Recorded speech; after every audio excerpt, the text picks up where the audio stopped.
स्वागत है मित्रों आपका लेवलिन जोशी एस्ट्रो चैनल के अंदर। आज मैं आपको एक विशेष जानकारी दे रहा हूँ। कुछ स्पेशल योग होते हैं। जब किसी व्यक्ति के कुंडली में मात्र 7 ही खानों के अंदर ग्रह आ जाते हैं तब हम उनको क्या बोलेंगे। जैसे इसके अंदर 4 संभावनाएं होती है, लगन से लेकर के 7वें घर तक और चौथे घर से लेकर के 10वें घर तक आ जाते हैं, 7वें घर से लेकर के पहले घर तक आ जाते हैं और 10वें घर से लेकर के वापस चौथे घर तक आ जाते हैं। ये इस प्रकार के 7 घरों के अंदर ही केवल ग्रह होते हैं। ये 4 संभावनाएं बनती है। इन चारों को अपन 4 योग बोलते हैं। अगर लगन से लेकर के 7वें घर तक सारे ग्रह आ जाते हैं, जैसे मंगल, बुध, बृहस्पति, शुक्र, शनि, राहु, केतु, चंद्र, तब वह जो योग कहलाएगा उस योग को कहेंगे नौका योग। नौका योग कहेंगे। अगर चौथे घर से लेकर के और 10वें घर तक सारे ग्रह आ जाते हैं तो वह योग कहलाएगा कूट योग।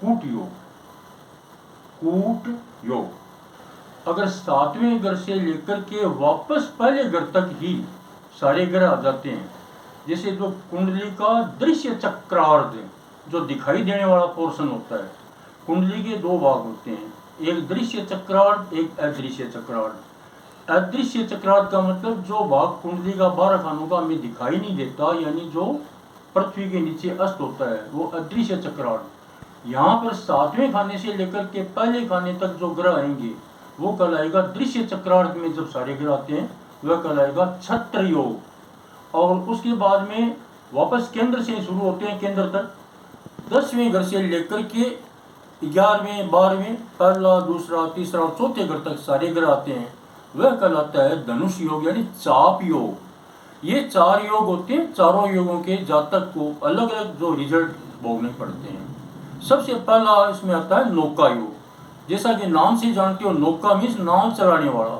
नाव खेने वाला जो व्यक्ति होगा वो अपना जीविकोपार्जन साधारण तरीके से गरीब रह करके ही करेगा, गरीब गुजारा करेगा। वो सत्य तो होगा, ईमानदार भी होगा, लेकिन घर से उसके गरीबी रहेगी। दूसरा जो योग है चौथे घर से लेकर के और 10वें घर तक जो कुंडली का कहलाता है उसे अपन कहेंगे कूट योग। ये कुंडली का जो नीचे वाला भाग कहलाता है ना, 7वां घर इसमें शामिल होता है। ये व्यक्ति चालाक किस्म के होते हैं, धोखेबाज भी हो सकते हैं और पैसे ये छल कपट से कमाते हैं, वो कूट योग हो गया। और इनके अंदर दुर्गुण भी होते हैं, लेकिन फिर भी क्या है कि एन कार्यों प्रकार्यों ये कमाई करते रहते हैं, बाकी ये ईमानदार नहीं होते, कूट ही होते हैं।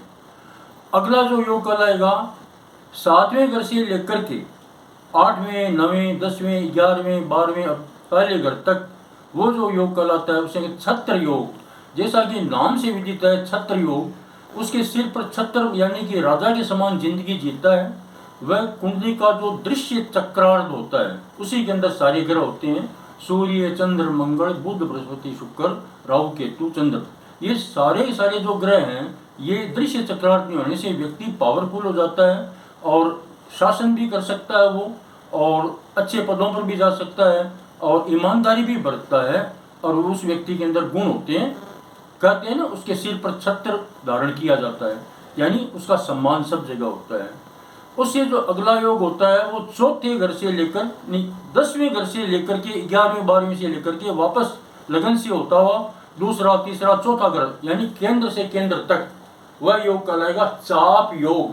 चाप का मतलब है वो व्यक्ति जिंदगी में झूठ बोलेगा, तकलीफ पाएगा, चोरी वगैरह करके धनोपार्जन करेगा और गरीब किसी हालत में रहना पसंद नहीं करेगा, शौकीन टाइप का ज्यादा होगा, खर्चीले स्वभाव का होगा, यानी दुर्गुण और सगुण उसमें मिलते जुलते हैं, दुर्गुणों का भंडार ज्यादा होता है उस व्यक्ति के अंदर। इस तरह से मैंने आपको मित्रों ये 4 कुंडली के योग बताए हैं। आप इन पर विचार करिए, चैनल को लाइक कीजिए, कमेंट कीजिए, आप वापस फीडबैक कीजिए, तब समझ में आएगा। आप फीडबैक करेंगे तो मैं आपके प्रश्नों के उत्तर भी दूंगा। धन्यवाद।